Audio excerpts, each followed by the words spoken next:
A Secret Service operative vanished without a trace in 1989, leaving behind only questions and classified secrets. But 8 years later, road workers excavating near a highway rest stop uncover something that makes their blood run cold. Subscribe to the channel, leave a like, and comment where in the world you're watching from, because now I'm going to tell you how it all happened. It began like any other brisk morning in late October of 1989, yet investigators would later insist that the earliest sunlight of that Monday carried an uneasy calm over Washington, District of Columbia. Observers walking along 17th Street Northwest noticed the usual rotation of black sedans outside the United States Treasury Annex, unaware that one vehicle held the first clue to a disappearance that would confound federal archives for decades. This is not a tale about a lost tourist or a bureaucratic mishap. The vanishing of Special Agent Laura Kessler proved far more disquieting because it unfolded inside the very agency sworn to guard national leaders against unseen threats. Kessler, then 34 years of age, had signed into the Secret Service secure garage at approximately 7:15 that morning, according to the handwritten log kept by Sergeant Elias Monroe. The entry remains intact in the evidence file, ink slightly smudged by humidity, yet legible enough to mark her presence. Less than 1 hour later, around 8:10 by the wall clock above the motor pool, her personal sedan, a navy blue Chevrolet Caprice, exited the facility without requesting gate clearance. The guard on duty, Corporal Denise Hartley, later recounted under oath that she assumed the vehicle was on scheduled courier duty, a routine assignment on quiet Mondays. Only after the noon roll call did supervisors notice Kessler's absence from a mandatory briefing. Context helps explain why the lapse initially raised few alarms. In the autumn of 1989, the service juggled preparations for an upcoming international summit set for early November. Agents often slipped out for impromptu site surveys or background vetting. The culture of hurried autonomy, combined with Kessler's reputation for self-directed efficiency, meant that no immediate phone check followed her missed briefing. Instead, the operations captain merely penciled a note beside her name. Field? By mid-afternoon, ordinary workflow resumed. It was only at 16:30, when Kessler failed to badge out of headquarters, that a clerk attempted radio contact. Static answered every channel. The standard administrative protocol dictated a check of local hospitals, yet none reported an unidentified female matching her description. At 17:45, Captain Harold Kimball reviewed closed-circuit footage. The images documented her sedan departing but captured no return. 1 minute of black-and-white tape revealed Kessler's characteristic short stride as she crossed the garage toward her vehicle, coffee in left hand, slim attaché balanced on her right hip. No signs suggested duress. No second individual appeared within frame. Investigators traced her planned schedule and uncovered an erased entry on her personal desk calendar for 8:45 that same morning. The single line, later enhanced by forensic imaging, read, K Street, file pickup.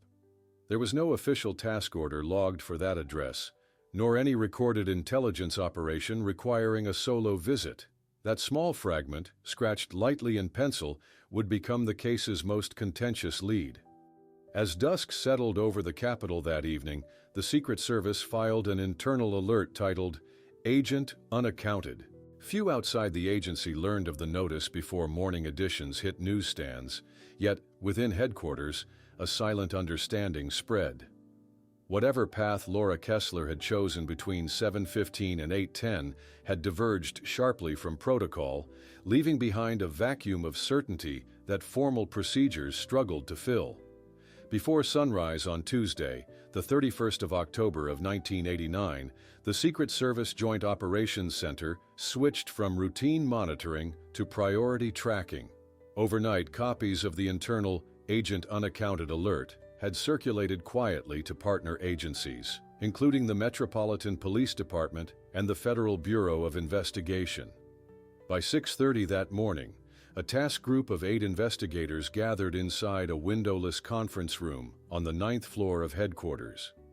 Their first objective was to retrace every documented minute that Special Agent Laura Kessler might have traveled after exiting the Treasury Annex garage. The pencil notation recovered from her desk, K Street, file pickup, guided the early canvass.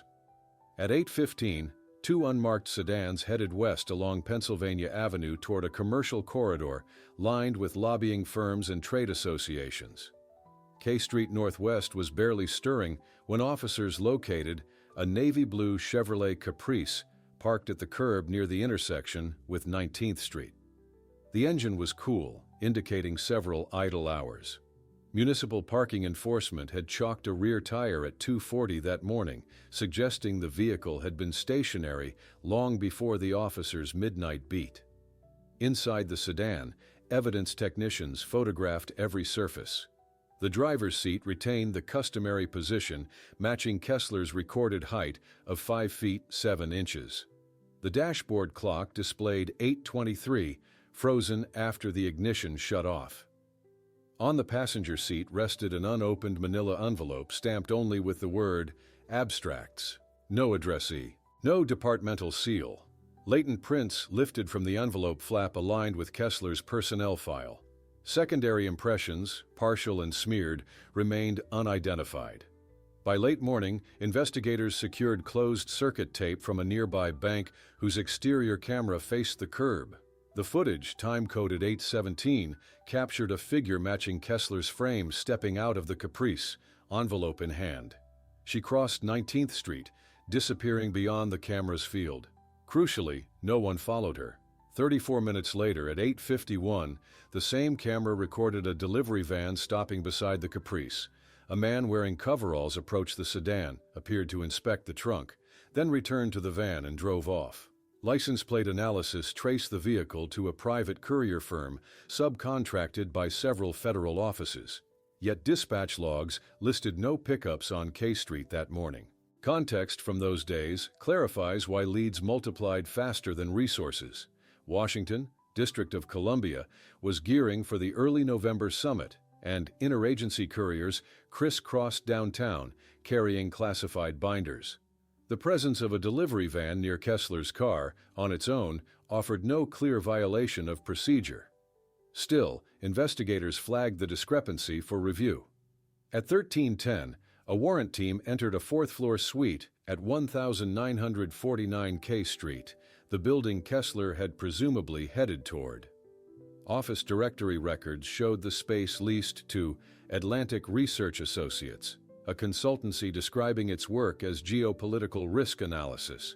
The suite was vacant, desks were cleared, phone lines disconnected. Lease agreements obtained later confirmed the tenant had moved out the previous Friday, the 27th of October, leaving only an electronic keycard system disengaged by building maintenance on Monday afternoon. The rapid evaporation of a corporate tenant, the unexplained courier visit, and the solitary envelope deepened uncertainty rather than resolving it. By dusk, tactical analysts mapped a timeline already branching into unverified routes and phantom contacts.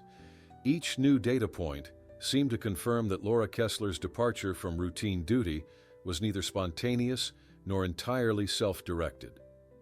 The absence of a clear adversary, however, left investigators confronting an intangible puzzle, one where the edges kept shifting as quickly as they tried to frame them. Pressure mounted on Wednesday, the 1st of November of 1989, when analysts began treating each elusive clue as part of a coordinated scheme rather than isolated oversights. Shortly after dawn, laboratory technicians completed preliminary tests on the envelope recovered from Laura Kessler's sedan. Chemical swabs revealed microscopic traces of printer toner, consistent with high-speed duplication equipment used in government reproduction centers. Although common around Washington, District of Columbia, the specific polymer ratio narrowed the probable source to 3 facilities, all located within 2 miles of the capital. That finding suggested the envelope had traveled a strikingly short distance before reaching the passenger seat. At 9:40, investigators interviewed the courier driver identified from camera footage. Gregory Miles, age 27, confirmed he operated a white box van for Chesapeake Logistics, on the morning in question. Dispatch logs showed a route beginning on I Street and ending near DuPont Circle. K Street was absent from his manifest. Under recorded questioning, Miles stated he had noticed an unlatched fuel door on the Navy Caprice and stopped only to secure it, never opening the trunk. His account aligned with the video, yet a seemingly trivial act of courtesy drew skepticism.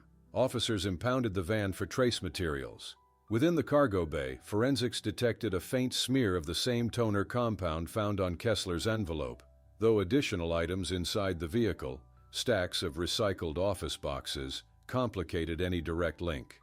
While the courier angle unfolded, a parallel team audited digital access logs at Treasury.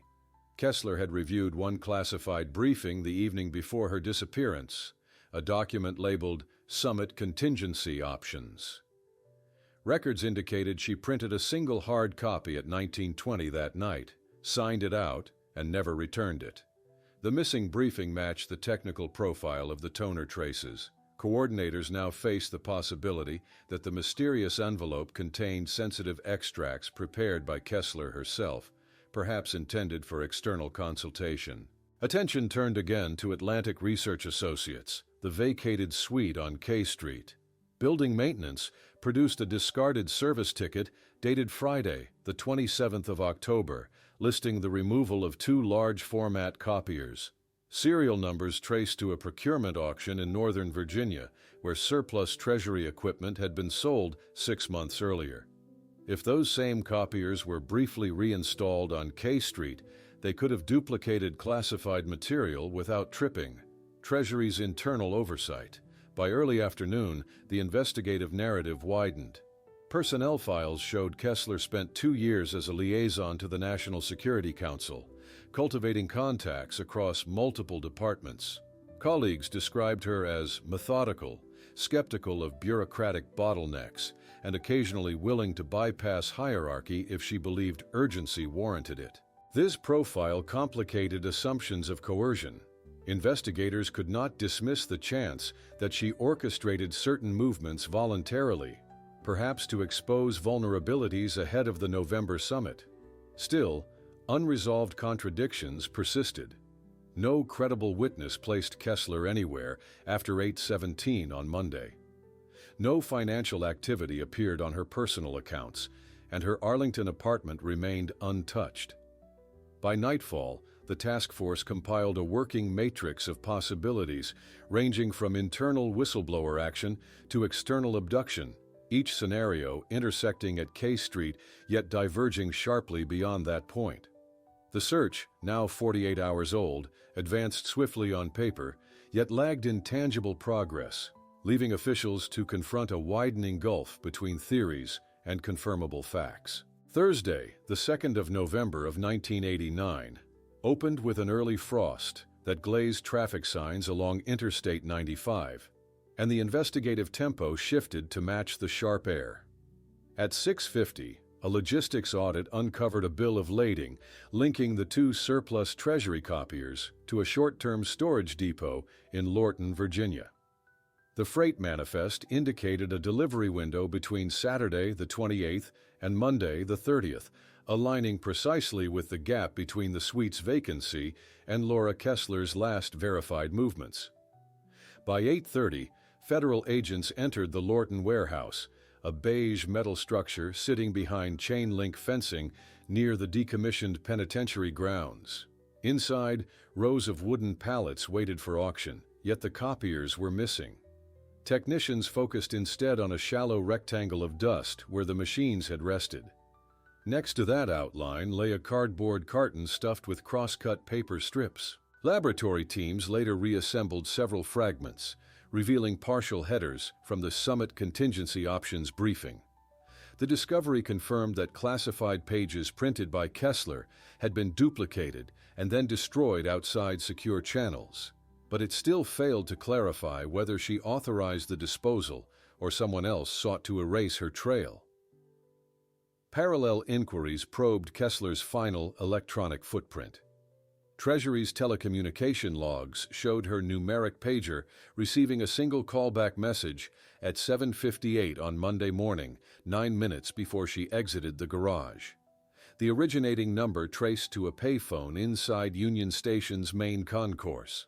Surveillance reels from that location typically cycled every 48 hours. By the time agents requested the cassette, most of Monday's recording had already been taped over. Only a 3-minute segment survived at the reel's end, displaying crowds boarding an 8:10 northbound train. No angle captured the payphone bank. Investigators did recover a station maintenance report noting a service request for that same booth at 8:45, citing a jammed coin return. The technician listed under the order, Roberto Salas, age 39, recalled a handwritten note left beside the receiver. K-file, confirmed drop. Salas admitted discarding the slip, assuming it to be trash, yet his description of the penmanship matched samples from Kessler's field notebooks, slanted capitals, and a distinctive looping K. Attention now turned toward rail manifests. Passenger counts showed a minor anomaly. Coach ticket number 162 Gamma, purchased cash at 7:35, was never scanned by conductors aboard the 8:10 train. The unused seat corresponded to row 12, window B, a location offering direct sightlines to the luggage racks. Analysts speculated the purchase might have served as distraction, drawing cameras away from some alternate exit, but without passenger identity, the motive remained conjecture. Meanwhile, interactions within the agency grew tense. At 13:20, an interdepartmental memo imposed a compartmentalization order restricting access to all findings under a label of Need to Know, Tier 3. Such lockdowns were uncommon outside active protective details and signaled rising concern among senior officials. Rank-and-file agents, suddenly excluded from previous briefings, began trading unverified rumors of internal sabotage, although no disciplinary actions accompanied the clampdown. Late afternoon delivered one tangible advance. Forensic chemists isolated a rare adhesive compound on the envelope seal, an industrial resin sourced to fewer than a dozen specialty print shops nationwide. One shop operated out of Bethesda, Maryland, 4 miles from Kessler's Arlington apartment. Purchase logs, subpoenaed just before closing time, listed a cash order for 100 identical envelopes collected on Friday, the 27th, by a woman matching Kessler's height and hair color. Surveillance at the shop, while grainy, recorded her carrying a canvas tote emblazoned with the Secret Service emblem. The Bethesda lead shifted focus from downtown Washington to the suburban corridor straddling the Potomac River, suggesting that whatever arrangement drew Kessler to K Street had begun in quieter storefronts days earlier. Yet each confirmation, instead of narrowing the circle, widened it, extending the geography, multiplying the actors, and underscoring how deliberately the path had been obscured. Friday, the 3rd of November of 1989, commenced with investigators converging on Bethesda in an effort to translate envelope resin into actionable direction. At 7:10, plainclothes teams canvassed Wisconsin Avenue, interviewing employees at neighboring storefronts to the print shop where the cash order had been filled. A florist 2 doors south remembered a woman matching Laura Kessler's description, purchasing a single stem of white freesia shortly after collecting her envelopes on Friday, the 27th. Store receipts confirmed the sale at 11:36 that morning. The flower purchase, while seemingly minor, provided a fixed timestamp that allowed analysts to reconstruct nearly 3 continuous hours of Kessler's movements on the day she prepared her materials. Traffic cameras along Old Georgetown Road supplied the next segment. Frames captured a light-colored rental sedan, distinct from her personal Caprice, departing a municipal lot at 11:48. Registration lookup traced the vehicle to a short-term contract opened by Kessler under her own name. The rental company's mileage log showed the car returned that same evening with 64 miles added, sufficient distance for a round trip between Bethesda and Lorton, Virginia. That correlation placed her directly on the path later used to store and shred duplicated documents. By late morning on Friday the 3rd, forensic accountants flagged another pattern. Kessler's credit union statement, previously uneventful, recorded a cash withdrawal of $400 at 9:04 on Monday, the 30th, from an Arlington automated teller. The sum matched the exact rental fee and print shop expenditure combined, suggesting she had planned costs with careful precision. While these threads tightened, human intelligence supplied a surprise. At 13:59, a retired National Security Council aide named Margaret Leighton telephoned the task force after recognizing Kessler's photo broadcast on an internal advisory. Leighton recalled meeting Kessler outside a Bethesda coffee stand on Saturday, the 28th. According to her account, Kessler appeared hurried yet optimistic, mentioning an upcoming systems audit she hoped would fix gaps before the leaders arrived. Leighton's statement strengthened the hypothesis that Kessler acted on perceived patriotic duty rather than personal gain, but it also implied she anticipated returning to duty once objectives were complete. Simultaneously, technical agents traced serial numbers from the shredded briefing fragments to a classified printer assigned to the White House complex. Access to that machine required dual authentication, but Kessler's credentials remained valid through October. The revelation intensified oversight concerns. The Senior Oversight Office questioned how many additional copies might still circulate unaccounted for. By 1620, a strategic decision redirected field teams to Arlington in pursuit of the rental sedan's earlier fuel receipts. A convenience station on Columbia Pike yielded security footage showing Kessler fueling the vehicle at 12:15 on Friday, the 27th. Crucially, an unidentified sedan tailed her into the lot, idled 2 pumps away, and departed when she left. Partial plate digits appeared on the tape, Kilo 37. Cross-reference against District and Virginia registrations produced 3 possibilities, all belonging to vehicles assigned to private security contractors holding federal subcontracts. Night settled with analysis rooms still lit. Timelines now portrayed Kessler orchestrating a shadow logistics chain, acquiring envelopes, reproducing restricted pages, storing copiers, and perhaps recruiting third-party surveillance, all within 72 hours. Yet her intended endgame remained obscured. Did she plan a controlled leak to force procedural reform, or had external actors hijacked her preparation for less noble motives? The proximity of private security assets hinted at the latter, transforming the portrait of a meticulous patriot into that of a professional caught between internal duty and covert interception. Saturday, the 4th of November of 1989, broke under a gray sky, and task force planners redirected attention to the partial license plate linked to the private security sector. By 8:05, vehicle history checks pinpointed a charcoal Mercury Sable registered to Dominion Protective Services, a firm headquartered in Reston, Virginia, with satellite contracts covering diplomatic motorcades. Internal audits revealed that Dominion held a short-term agreement to supplement Secret Service motor pools during Summit Week, granting its drivers limited access to certain Treasury garages. The overlap between Dominion's contract window and Laura Kessler's last logged entry in the motor pool garage sharpened investigative focus. At 9:30, agents served an administrative subpoena at Dominion's Reston facility, a low-rise concrete building off Sunrise Valley Drive. Fleet maintenance logs showed the Mercury Sable dispatched on Friday the 27th under the name A. Vance, a driver whose credentials, when cross-checked, belonged to a terminated employee. The falsified paperwork introduced the first clear sign of identity manipulation surrounding Kessler's timeline. Surveillance footage from the Dominion lot recorded the Sable returning late Monday evening, the 30th, but the driver's face remained obscured by rain on the camera lens.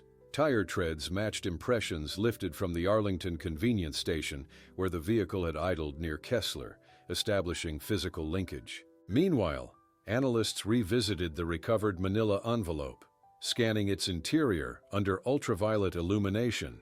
Hidden along the seam, they discovered pencil indentations forming a barely legible sequence. T-Line 07, Potomac. Geospatial teams correlated the notation with a defunct trolley right-of-way, the Washington and Old Dominion line, terminating near the Potomac River in Alexandria.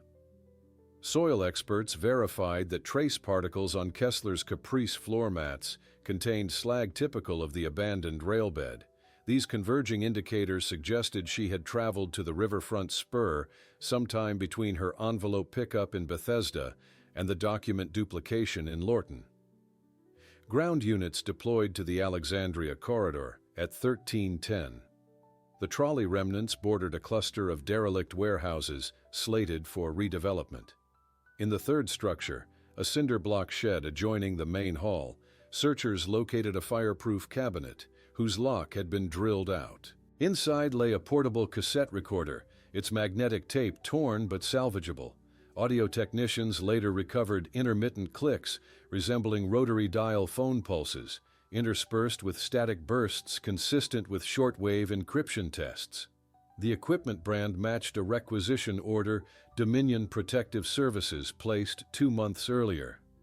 The Alexandria discovery instigated an interagency briefing at 1645, where Secret Service executives, Federal Bureau analysts, and Treasury Counsel weighed the implication that a subcontractor with garage access operated clandestine communications yards along Kessler's route.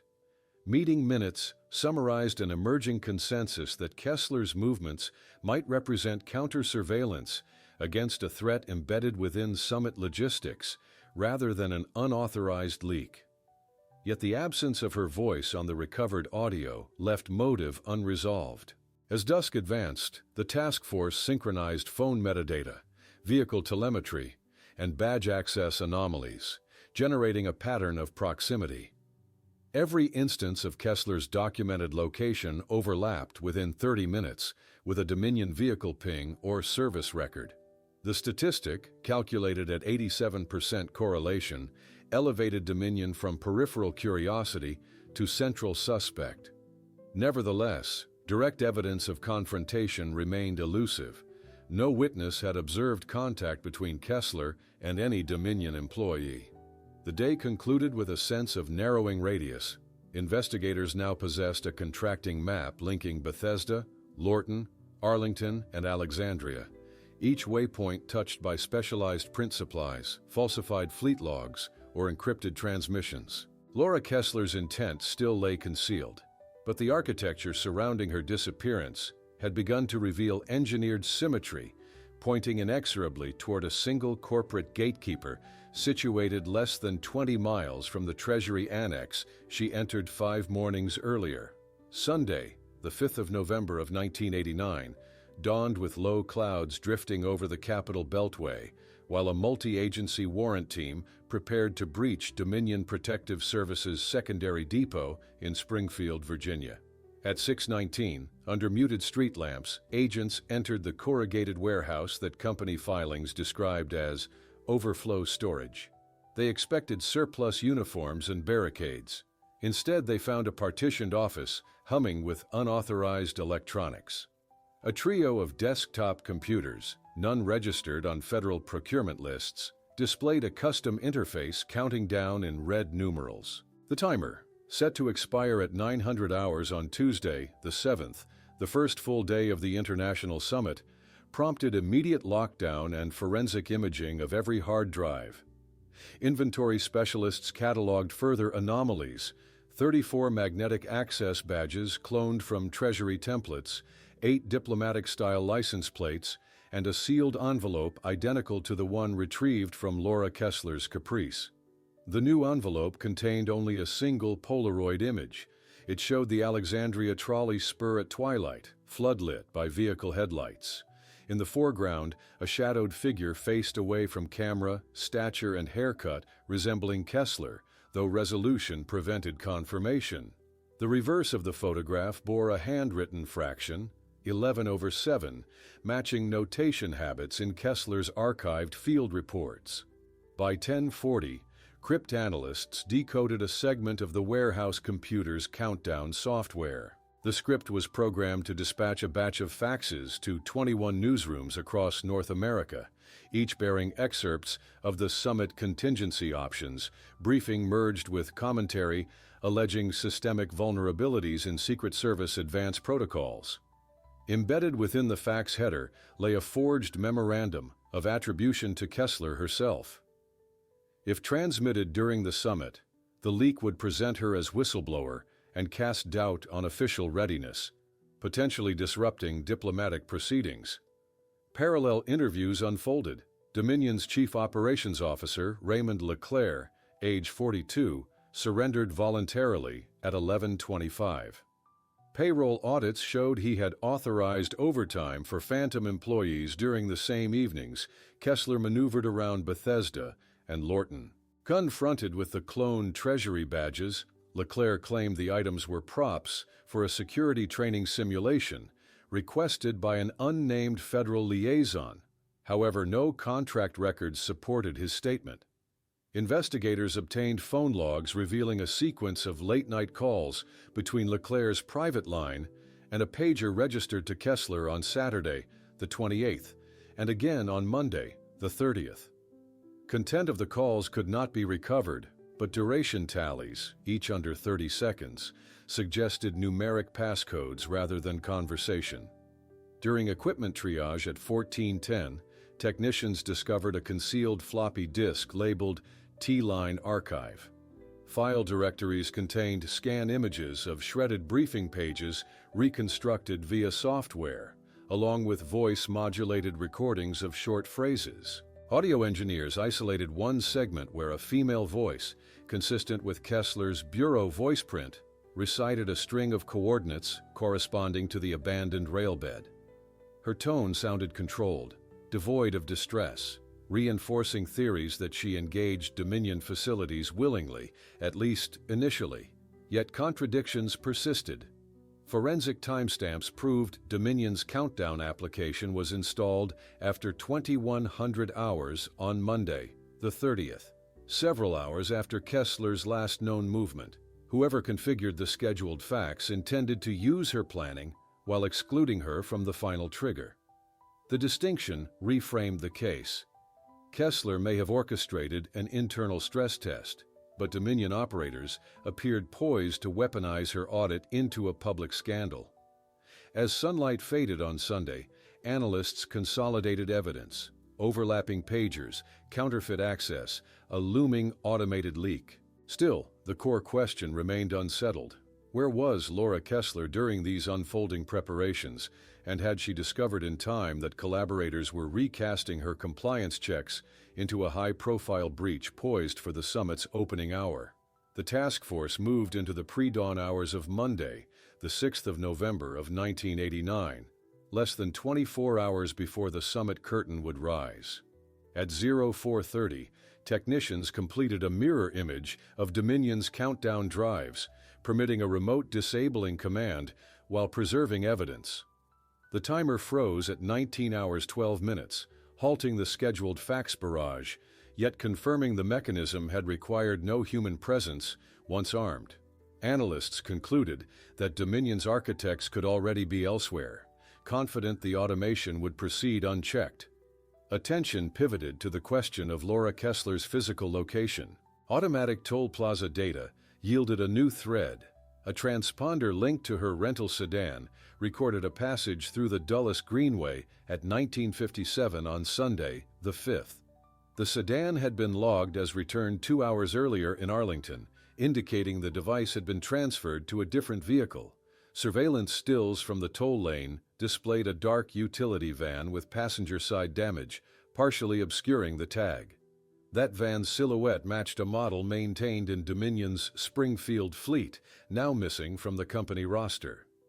At 0610, joint units canvassed park-and-ride lots near the Greenway terminus. In a gravel overflow lot bordering Loudoun County woods, they located the abandoned van. Inside, on the driver's seat, lay half a strip of photo negatives. When developed, the images revealed close-range snapshots of interior security cameras inside the Treasury Annex garage, angles inaccessible without official clearance. Time codes on the negatives, printed by the camera itself, read Friday, the 20th of October, 1 week before Kessler's envelope purchases, implying extended reconnaissance. An evidence diver working alongside county deputies inspected the small creek 50 yards behind the lot and recovered Kessler's Secret Service badge encased in a waterproof pouch.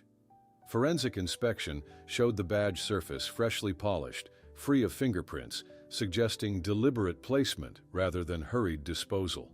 The pouch also contained a folded sheet of copier calibration paper, dating from the surplus machine in Lorton. In the sheet's margin, a series of coordinates formed a spiral pattern, ending at a specific latitude and longitude in rural Bluemont, Virginia, along the eastern ridge of the Blue Ridge Mountains. Teams reached the Bluemont coordinates at 14:15. The location proved to be an unused microwave relay station decommissioned by a telecom carrier 5 years earlier. Padlocks on the main gate had been cut recently, the edges bright against rusted steel.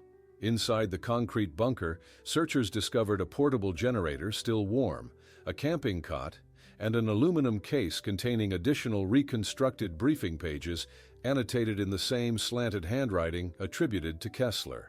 One annotation circled the phrase "motorcade fallback grid," alongside the word "compromised" underlined 3 times. No person occupied the relay station, but thermal residue on the cot indicated use within the previous 5 hours. A fresh food wrapper, time-stamped by its grocery barcode, narrowed departure to just after dawn. Investigators surmised Kessler had retreated here after recognizing Dominion's intent, using altitude to maintain line-of-sight radio monitoring of both the district and the Springfield warehouse. Signal spectrum sweep supported that theory, revealing a narrowband transmission on 38.5 MHz active until mid-morning, identical to the frequency structure captured on the cassette in Alexandria. As evening shadows lengthened on Monday, Operational Command faced a dual imperative: secure the relay station's evidence for prosecutorial chain, and locate Kessler before the summit commenced at 0900 hours on Tuesday. Field maps now traced a looping trajectory: urban garages, suburban print shops, riverfront trolleys, mountain relays, each node reflecting her attempt to chart, then counter, an infiltration nested inside official summit preparation.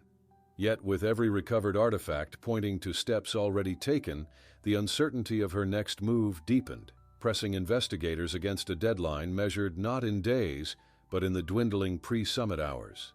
The clock advanced into the small hours of Tuesday, the 7th of November of 1989, with less than 4 hours remaining before heads of state were scheduled to converge on the downtown convention center.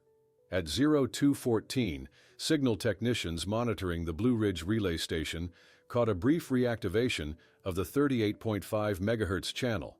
Triangulation plotted the source not in the mountains, but inside Washington, District of Columbia, along the Potomac Park Peninsula. Mobile units redeployed immediately. By 0327, a patrol located Laura Kessler's previously returned rental sedan parked beside the Haynes Point maintenance gates.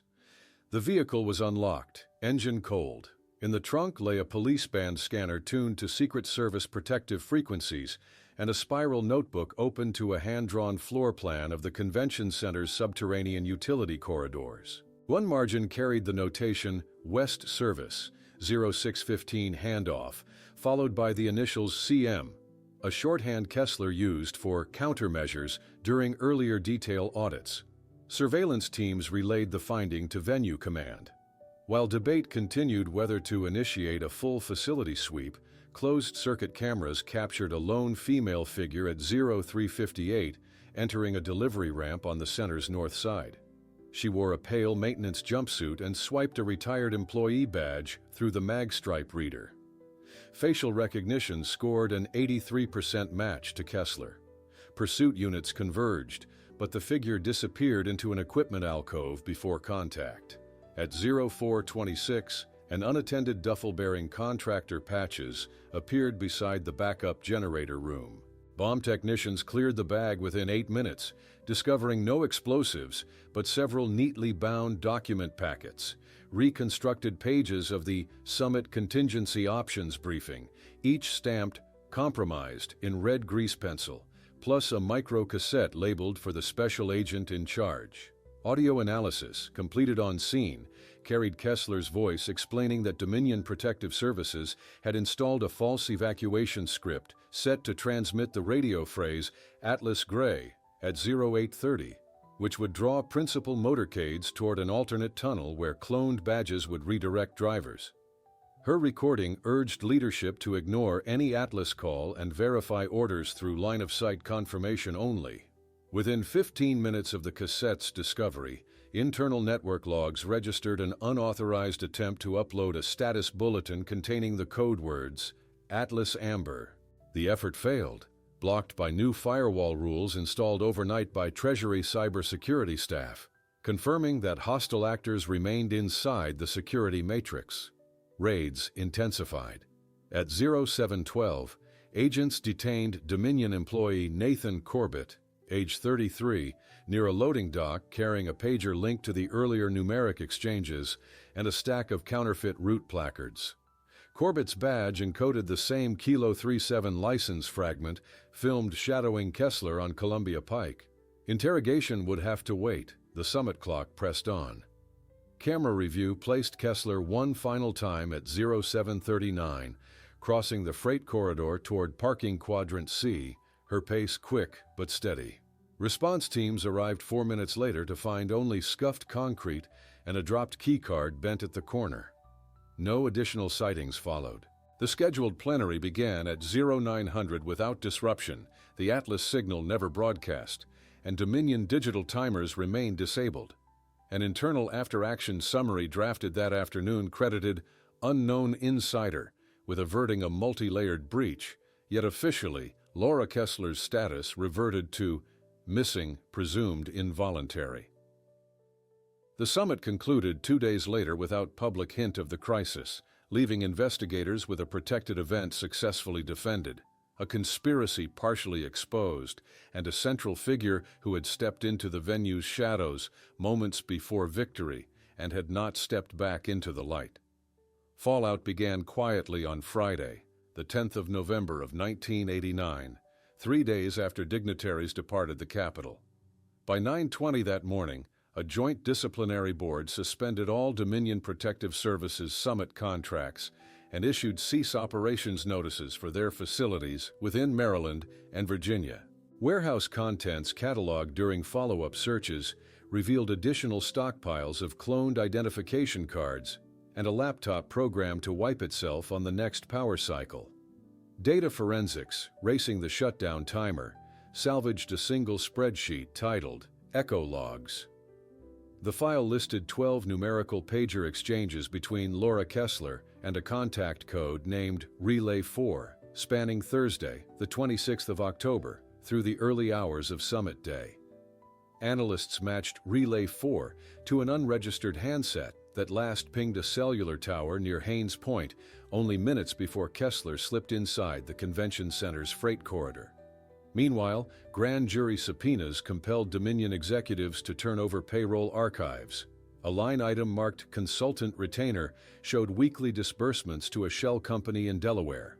Banking regulators traced the funds to an overseas account opened under the alias LK, a phonetic echo of Kessler's initials. Transaction timestamps aligned with her automated teller withdrawals in Arlington, suggesting she may have engineered a paper trail designed both to entice and to misdirect investigators regarding loyalty or payoff motives. On Monday, the 13th of November, the Secret Service Office of Professional Responsibility convened an internal inquiry.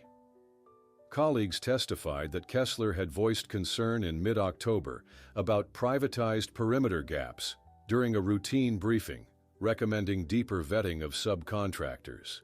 Meeting minutes show her proposal tabled for budget reasons. These records reframed her later independent actions not as rogue behavior, but as an unsanctioned continuation of formal risk assessments she felt were ignored.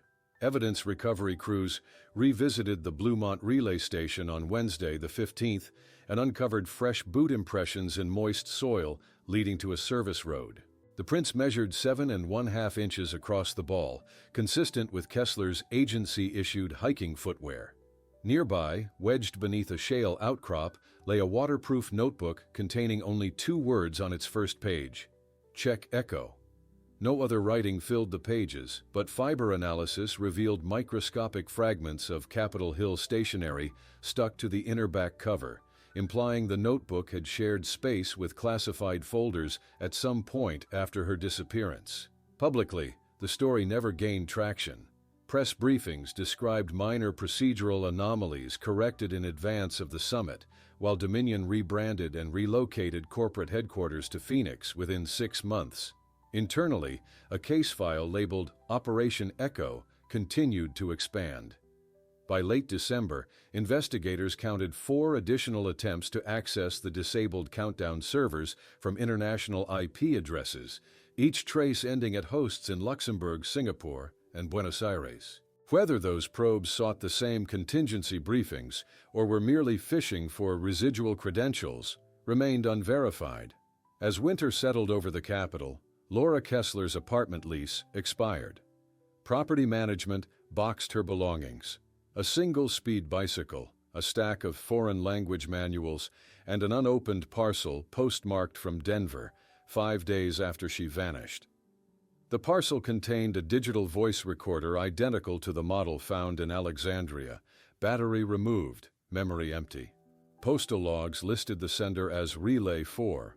The file today remains active, its investigative narrative stretching from subterranean corridors beneath a convention center to distant cloud servers where dormant scripts still lurk. Each artifact recovered appears to answer one question, while posing 2 more, sustaining a pattern that has persisted since that brisk October morning when a navy blue Caprice rolled out of a Treasury garage and into a puzzle that the Record, 3 decades later, still struggles to close.